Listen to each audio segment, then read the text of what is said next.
знаете, это как бы разговор не на 5 минут в интервью, но оценка любых проектов проводится, как правило, как бы с трех точек зрения, с точки зрения самой технологии, с точки зрения качества команды, и с точки зрения экономической модели, с точки зрения экономики проекта.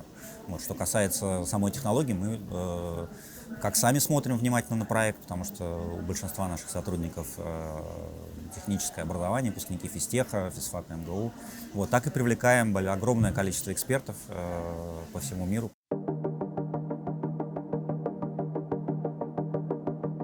Ну, есть много разных ответов на этот вопрос. Да? Там, с одной стороны, нужно смотреть на быстро растущие сегменты рынка. Квантовые вычисления являются сейчас в данный момент одной из таких. Нужно смотреть на стадию развития этого сегмента. Нужно смотреть на качество команды. Я считаю, что качество команды, вообще говоря, это самое важное, что может быть в проекте, потому что хорошие люди, они вытягивают любой проект.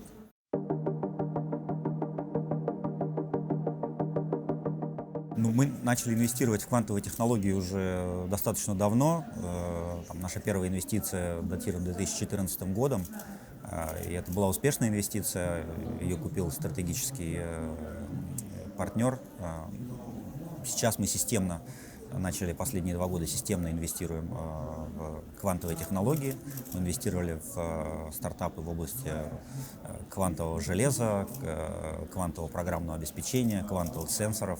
Мы планируем продолжать это делать.